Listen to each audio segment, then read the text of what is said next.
အားလုံးပဲမင်္ဂလာပါခင်ဗျာကောက်ဆက်မှုရန်ကိုထုံးဖြစ်ပါတယ်ကျွန်တော်ဒီနေ့16ရက်နေ့မြောက်နေ့မှာတော့ကျွန်တော် product sales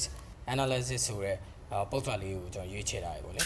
ဒီတန်းမှာဆိုရင်ကျွန်တော် sales ID product ID year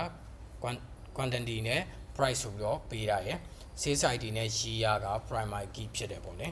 တော့ combinations of column unit value တွေပေါင်းထားတဲ့ဟာဖြစ်တယ်ပေါ့ဒီမှာ issue records a sale of the product in a given yearသူကနှစ်တစ်နှစ်ချင်းစီအတွက်ကို record တွေကိုဒါတိန်းနေပါဘောတိန်းပြီးတော့products may have multiple sales entry in the same year product တွေကဒီ same year မှာပဲ multiple sales entry အနေနဲ့တည်းရှိရပေါ့လေ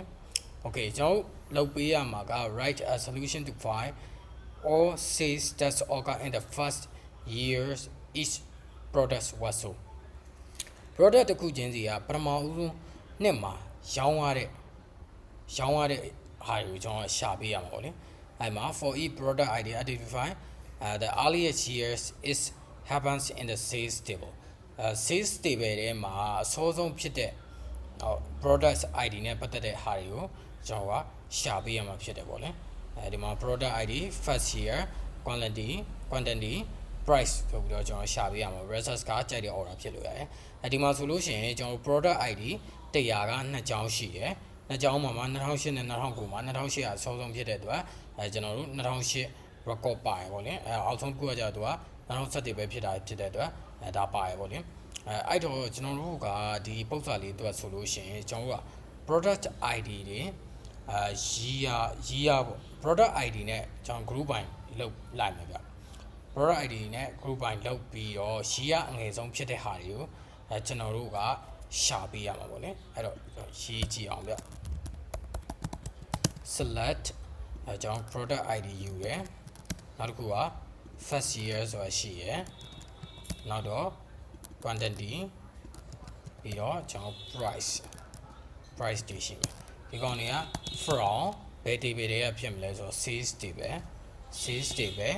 sales table မှာကျွန်တော်တို့ကwhere sales table ဝယ်မှာကျွန်တော် product ID နဲ့ year က product ID နဲ့ year က in ဆိုပြီးတော့ကျွန်တော်ဒီနေရာမှာ set query လေးရေးကြည့်အောင်ဗျ select product ID year minimum ဖြစ်ရမယ်အငယ်ဆုံးနှစ်ပေါ့လေအငယ်ဆုံးနှစ် from အစောဆုံးနှစ်ပေါ့ sales ဒီနေရာမှာကျွန်တော်ကဒီအောက်ယူပြီး group by product ID နဲ့လောက်လိုက်မယ်ဒီနေရာမှာ first year ဆိုတဲ့ column မရှိတဲ့အတွက်ကျွန်တော်ကဒီ year ကိုပဲ as first year ဆိုပြီးပေးလိုက်ဟုတ်ပြီဗျ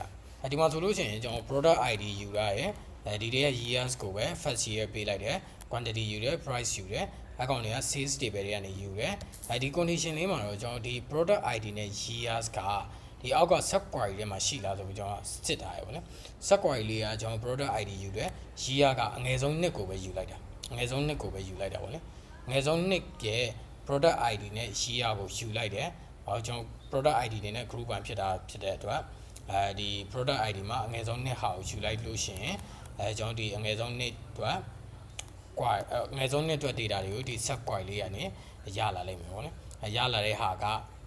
ဒီနေရာမှာကျွန်တော် condition ပြန်စစ်လိုက်တဲ့အချိန်မှာကျွန်တော် year ကလည်းအငယ်ဆုံးဖြစ်လိမ့်မယ် product ID quantity နဲ့တက်ဆိုင်ရာ price တွေပါလာလိမ့်မယ်ပေါ့လေ run ကြည့်အောင်ပဲ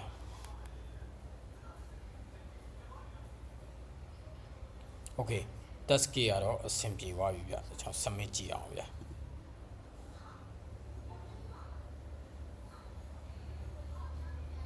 okay submit လိုက်လို့ရှင်လည်းကျွန်တော်ဒီနေ့အတွက် problem လေးကအောင်မြင်စွာနဲ့ပြီးဆုံးသွားတွေ့ရမှာဖြစ်ပါတယ်အဲ့တော့အားလုံးပဲကျေးဇူးများတင်ပါတယ်ဗျနောက်ရများပြန်လည်တွေ့ဆုံကြပါမယ်